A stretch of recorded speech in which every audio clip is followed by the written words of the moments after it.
When I provide a source, a news source, or an information source online, I can't tell you how often I've had people discount the information on the basis of where it came from.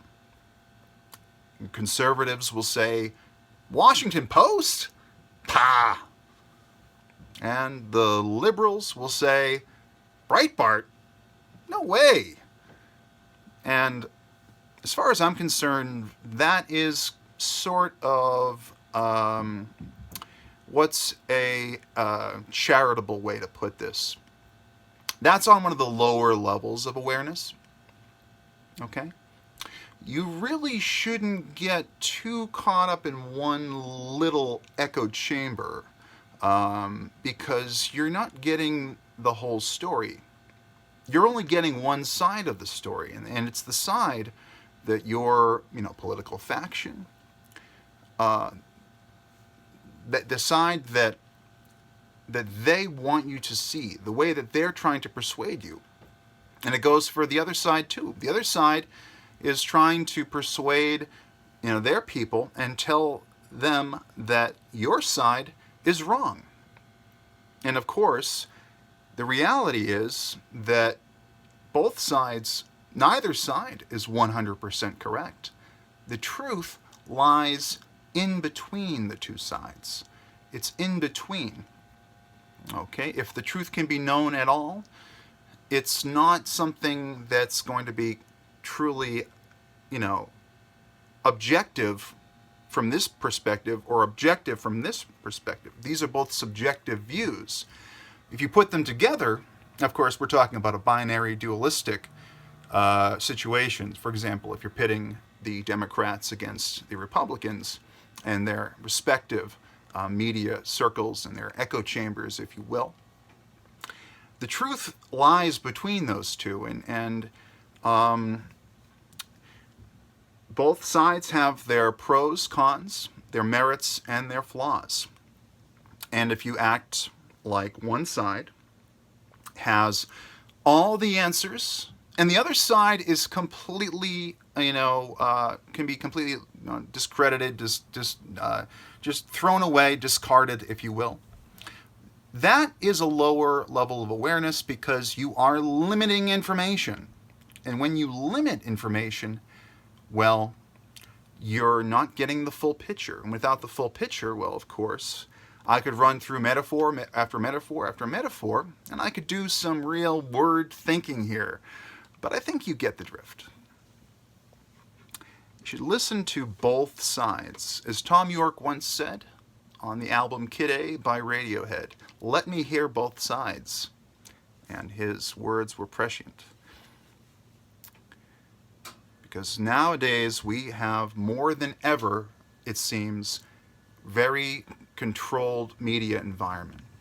Now, when I say media, I could be talking about the news media, I could be talking about the entertainment media, I could be talking about social media, or I could just be using the broader term of media, okay? Which is all of the stimuli, all of the things that come in at you from the internet, from the television, from the newspaper, from the magazine. Everything that you hear from the outside world, I'm not sure if I'd include this in the term media, but let's not word think too much. But everything you hear, all the hearsay, it all comes in and it informs your opinion. Some would say that opinions are assigned, and I would agree that you get your opinion from the outer world. Now, if you're limiting the places in the outer world that you're allowing yourself to get information from, well, what if the truth or components to the truth that are important lie in the other echo chamber or another place within the media environment, within the world? You are handicapping yourself. You are hamstringing yourself. You're anchoring yourself down to be kind a form of ignorance, which I always try to promote a message of pro-information in my videos and my content. That's why I like WikiLeaks. The people deserve to know what's going on. Within reason, of course. If people's lives aren't put at risk, and so on and so forth. Much like with free speech, there need to be some limits to protect the safety of the public and to protect the safety of individuals. So I understand that not there is a level of information that may be too much, but I think that that's something that shouldn't be arbitrarily decided by somebody else. Say a prophet of the modern religion known as censorship. They shouldn't be pushing it on you. You should make the decision for yourself what you'd like to take in as content. And that's why I say, even in like a sort of a personal setting or a private setting where, you have your household online.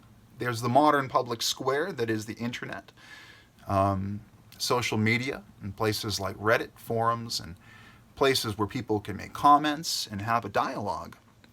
You do have places that are smaller households online. For example, your profile page. And of course, you should be allowed to block whoever you want. But that's how the censorship should be applied, on a personal basis. Your personal liberty to choose which information you take in, that should be up to you. You should be allowed to have negative liberty, and positive liberty should be also applied. But in this case, we're talking about negative liberty. You should have the right to take part in what you wish in society within reason. There are certain civic obligations and so on. I don't want to get into semantics too much, but I think you understand.